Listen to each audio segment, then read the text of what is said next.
Fait qu'on va commencer par prier. Seigneur Dieu, je te remercie pour ta parole. Je te remercie parce que tu te révèles à travers elle. Je te prie, Seigneur, que ce soir, à travers les mots que je vais dire, tu vas te révéler à nous davantage. Tu vas te faire connaître. Je te prie de préparer nos cœurs pour recevoir ce que tu as à nous dire, pour que ça ait un impact, puis que ça puisse marquer notre vie, que ça puisse nous changer, que ça puisse nous faire grandir. Je prie ces choses en nom de ton Fils, Jésus-Christ. Amen. Donc, j'aimerais commencer par vous poser une question. Sans la répondre, j'aimerais juste savoir qui est Dieu pour vous. Quelle est votre perception de Dieu? Je me pose la question parce que ça influence grandement notre attitude envers lui. Ça va changer notre façon de se comporter à tous les jours. Ça va aussi changer la façon qu'on l'adore, la façon qu'on se comporte avec les autres. Ça va changer la façon qu'on va comprendre les choses aussi. Fait que c'est très, très, très important d'avoir une perception qui est juste de Dieu, qui est précise, qui est plus exacte, disons. Donc, si on donne des exemples, si Dieu c'est juste un bonhomme aux cheveux blancs qui est parqué sur le bord d'un nuage, puis qui nous dit de temps en temps, t'es un bon garçon, une bonne fille, ben ça se peut qu'on ait de la misère à le respecter, parce que si c'est ça qu'on perçoit de lui, ben c'est pas un Dieu respectable, si on veut. Ou encore, si c'est le genre de Dieu qui est comme un peu le Père Noël, que de temps en temps on prie, puis on lui demande quelque chose, puis finalement, tout ce qu'on fait, c'est lui demander, puis lui demander, puis lui demander, puis Dieu, il va pourvoir, il va fournir, dans notre tête du moins, puis que quand il ne fournit pas, ou il ne pourvoit pas à ce qu'on demande, on est comme déçu ou fâché, encore là, ça influence notre façon de l'adorer. Ou encore, si c'est pas le Créateur, si c'est pas le Dieu Tout-Puissant, ben ça aussi, ça va changer notre perception de qui il est. Si c'est pas le Dieu qui a tout placé, qui a tout créé, qui a tout fait, puis qui gère tout aujourd'hui, ben ça va changer un peu la façon que on se comporte avec. Est-ce que, selon vous, c'est un Dieu qui est omniprésent, donc qui est partout, qui voit tout, en tout temps?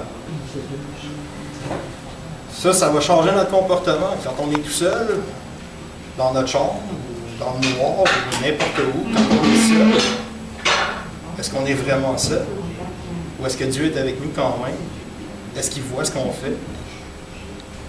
Et est-ce qu'il voit notre cœur, le fond de notre pensée? Est-ce qu'on peut cacher quelque chose de lui? Est-ce que Dieu, c'est le Dieu 3 fois saint dans notre vie? Est-ce que sa sainteté est parfaite? Est-ce que Dieu tolère notre attitude de péché dans notre vie? Si on en fait. C'est sûr qu'on en fait. Est-ce que Dieu mérite toute notre adoration? Est-ce que Dieu connaît mon cœur? Est-ce que on pourrait rajouter plein de choses? Est-ce qu'il est vraiment parfait? Est-ce qu'il est vraiment Dieu? Est-ce qu'il est vraiment là? C'est toutes des questions qu'il faut se poser. Puis la compréhension qu'on a de ces choses-là, ça va changer la façon qu'on va interagir avec lui. Ça va changer notre façon de se comporter dans notre vie de tous les jours, puis ça va changer notre façon de l'adorer, puis d'agir, dans le fond. Ça va changer notre compréhension, ça va faire en sorte que on est peut-être plus tenté à faire attention à ce qu'on fait, à ce qu'on pense, à ce qu'on dit. Fait que notre attitude est très dépendante de notre perception de Dieu. Mais comment est-ce qu'on peut changer notre perception de Dieu? Je pose la question. Est-ce que vous avez des idées? Comment est-ce qu'on se fait une idée de qui Dieu est? Des idées? Dans le fond, de la manière qu'on pourrait décrire Dieu. Comment est-ce que tu apprends à connaître Dieu, dans le fond? Comment est-ce que tu apprends à découvrir qui il est, puis ce qu'il fait dans ta vie? Ben, dans la Bible. OK. En traversant des épreuves qui vont nous arriver tout au cours de notre vie. OK, parfait. Tu as d'autres idées? L'expérience de nos amis qui vont nous dire, puis qu'après ça, on pourrait plus connaître Dieu, fait que là, on pourrait se dire, Des témoignages, on parle dit. OK. OK. C'est toutes des bonnes réponses. Mais il y a toujours une petite subtilité là-dedans. On pourrait lire la Bible, c'est vrai. Mais si on n'est pas prêt à croire ce que la Bible nous dit, ben, ça ne sert pas à grand-chose. D'accord?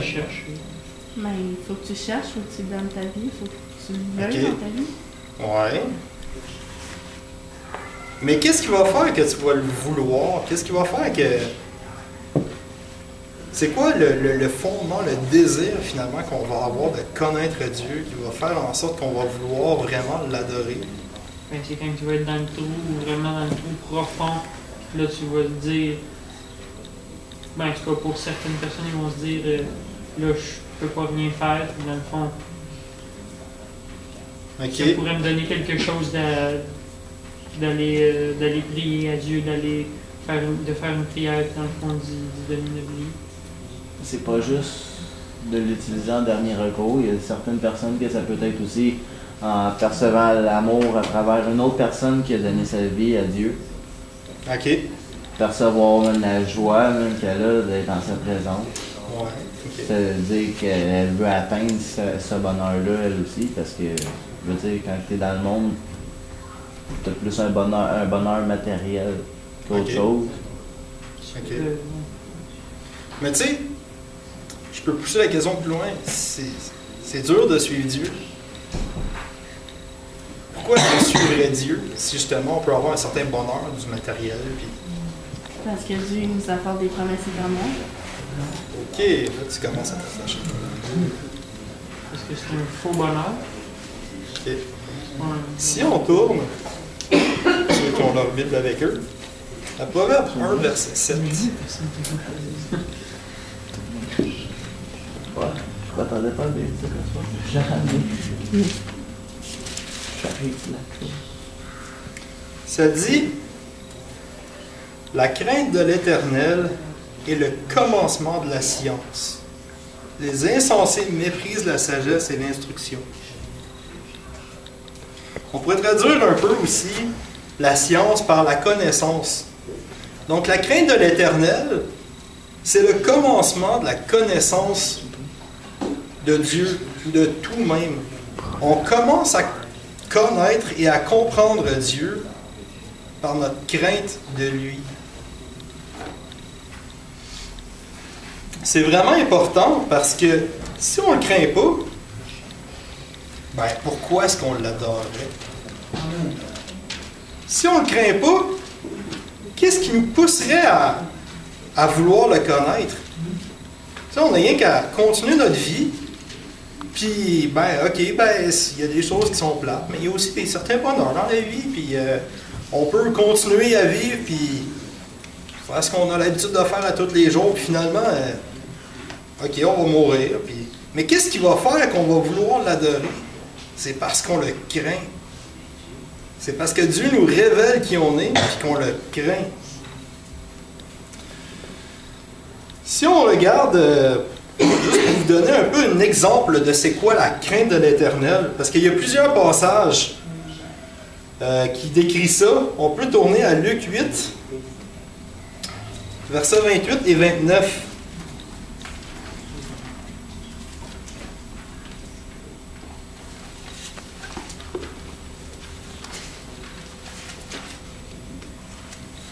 Juste pour vous mettre un peu dans le contexte de la situation.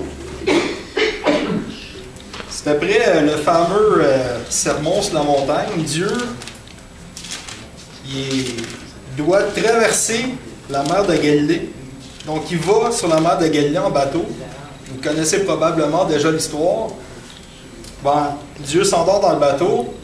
Il y a une grosse tempête qui se lève.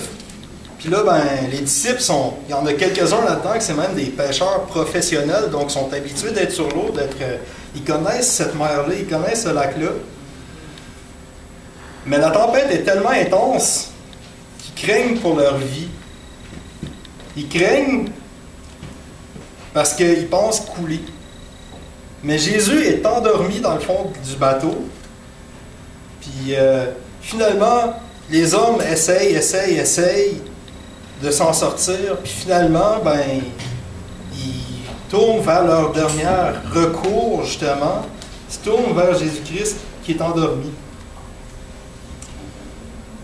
Donc, je pense que j'ai pas le bon passage, là. 4 et 25. Ça dit, quand Jésus s'est réveillé, ils s'approchèrent et le réveillèrent, en disant « Maître, Maître, nous périssons. » S'étant réveillé, il menaça le vent et les flots, qui s'apaisèrent et le calme revint. Puis il leur dit « Où est votre foi? » Saisis de frayeur et d'étonnement, ils se dirent les uns aux autres « Quel est donc celui-ci qui commande même au vent et à l'eau, à qui ils obéissent? » C'est pas une petite peur ici, là. On peut tourner aussi dans Marc, je ne le lirai pas, mais Jésus, là, ce qu'il dit, en fait, ce qu'il fait, il va parler au vent et à la mer, puis les éléments naturels l'obéissent. Puis les disciples, ils se virent de bord, puis ils ont peur. Ils se disent, ben voyons donc, c'est qui ce gars-là? Même le vent l'obéit, même la mer l'obéit. Il y a une puissance par-dessus ces éléments-là. Ils ont vraiment une crainte. On peut regarder aussi un autre passage. Job 38.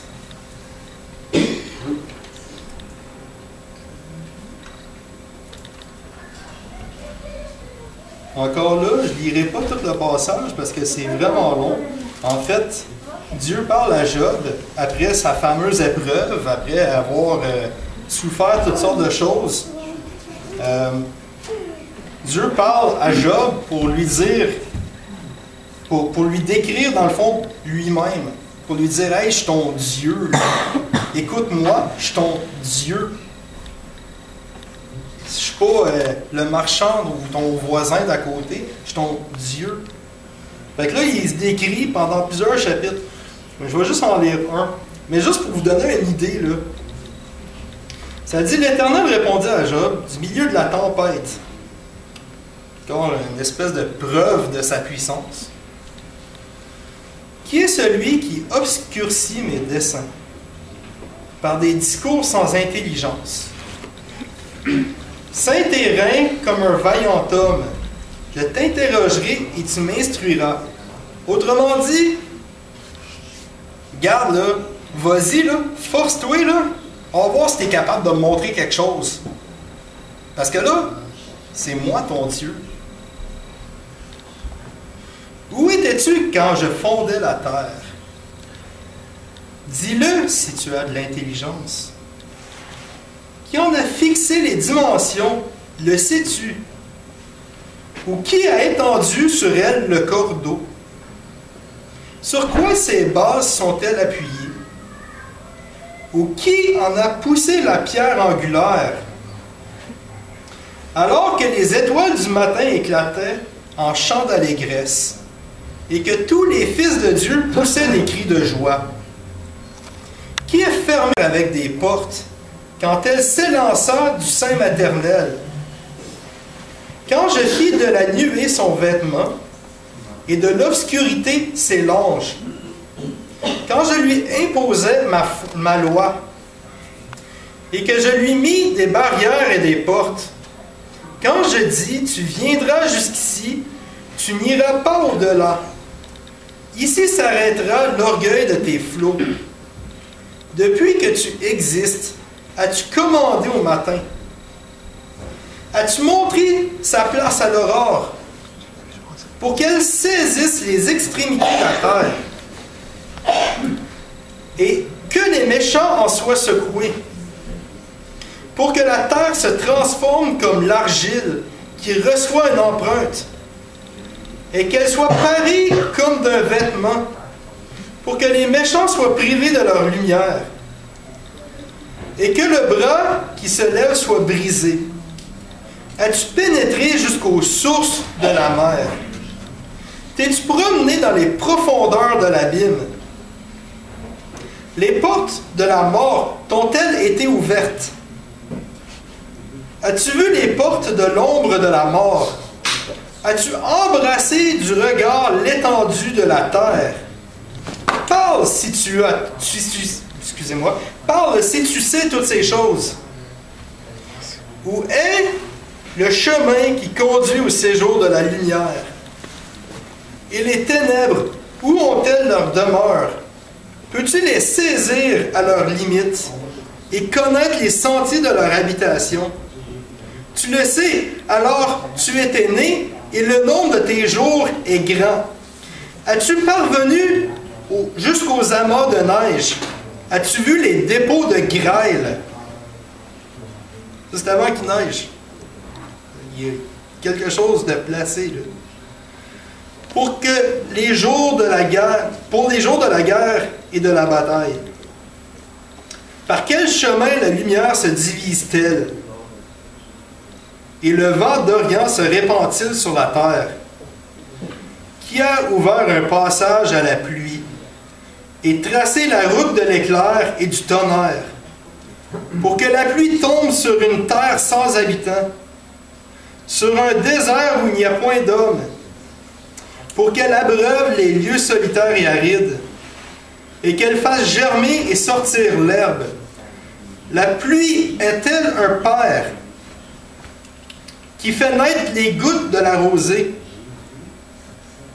Du sein de qui sort la glace, et qui enfante le friment du ciel, pour que les eaux se cachent comme une pierre, et que la surface de l'abîme soit enchaînée? Noues-tu les liens des Pléiades, ou détaches-tu les cordages de l'Orion? Fais-tu paraître à leur temps les signes du zodiaque? Et conduis-tu la grande ours avec ses petits? Connais-tu les lois du ciel? Règles-tu son pouvoir sur la terre? Élèves-tu la voix jusqu'aux nuées pour rappeler à toi les torrents d'eau? Lances-tu des éclairs? Partent-ils? Te disent-ils, nous voici? Qui a mis la sagesse dans le cœur? Ou qui a donné l'intelligence à l'esprit? Qui peut avec sagesse compter les nuages et verser les outres des cieux pour que la poussière se mette à ruisseler et que les mottes de terre collent ensemble? Si on pourrait continuer, il y en a encore trois chapitres au complet de ces passages-là. Dieu explique à Job, « Hey, t'es un être humain, puis moi je suis ton Dieu. Moi je t'ai créé, je te possède. T'as pas un mot à dire. C'est moi là qui gère tout ça. Si vous retournez, mettons, ce soir à votre maison, faites juste, si vous êtes capable de le percevoir, faites juste regarder le ciel, voir les étoiles. Posez-vous la question, la distance entre vous et cette étoile-là. Ben, Dieu l'a créé, cette étoile-là. Il la connaît parfaitement, puis il a donné un nom. Dieu décrit là-dedans à quel point il est grand, à quel point il est puissant puis immense. Puis ça mérite notre crainte. On doit le craindre. Pourquoi? Parce que c'est en le craignant, c'est sûr que quand on comprend à quel point Dieu est immense et puissant et grand, on ne peut pas s'empêcher que d'avoir peur de tout ça. C'est impressionnant. Mais à travers cette peur-là, on va développer une relation avec lui. Parce qu'on va comprendre c'est qui est. On va comprendre que c'est Dieu. Que c'est le Dieu de notre vie. Puis qu'on ne peut rien faire sans lui. Parce qu'il possède toutes choses. Il contrôle toutes choses. Il gère toutes choses. Est-ce que l'on craint ce grand Dieu? Posez-vous la question, est-ce que vous le craignez? Est-ce que vous, dans votre tête, vous le percevez comme qui il est? C'est très important, ça. Si on regarde, je vais lire un autre passage, le psaume 34, versets 12 et 13.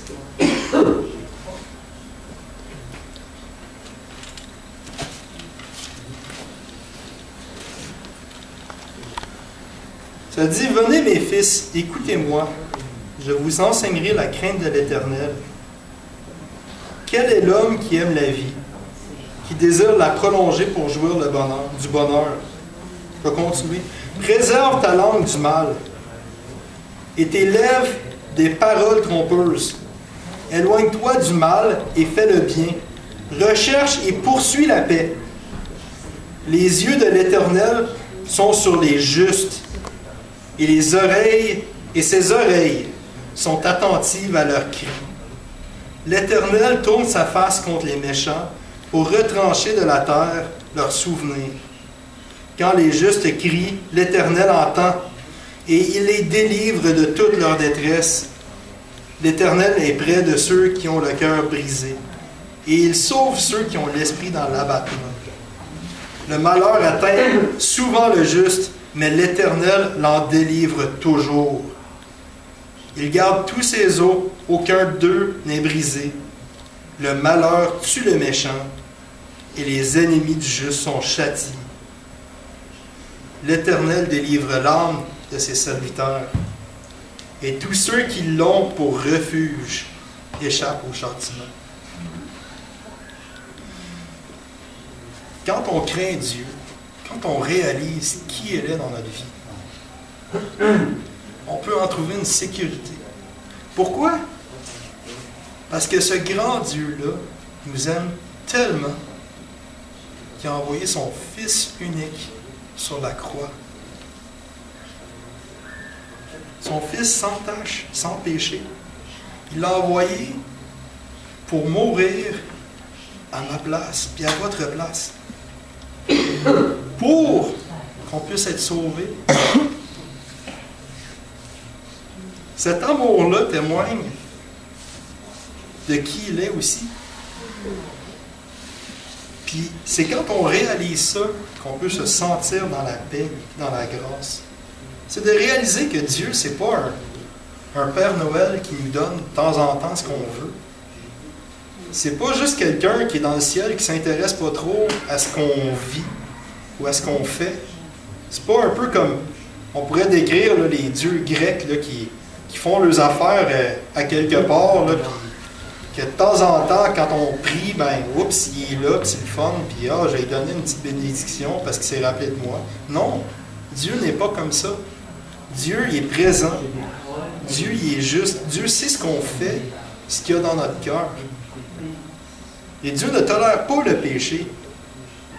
Mais par contre, il nous aime tellement qu'il a trouvé une solution pour ça. Puis, cette solution-là, c'est notre source de paix. Parce que dans cette solution-là, on découvre à quel point Dieu nous aime. À quel point Dieu veut notre bien? À quel point est-ce que on peut se sentir en paix parce que Dieu, dans toute sa grandeur, il fait tout pour que qu'on soit heureux, pour qu'on puisse lui ressembler, pour qu'on puisse le plus possible se débarrasser de notre humanité pour être plus comme lui. Mon dernier passage que je veux vous lire ce soir, c'est dans 2 Pierre 1, verset 2.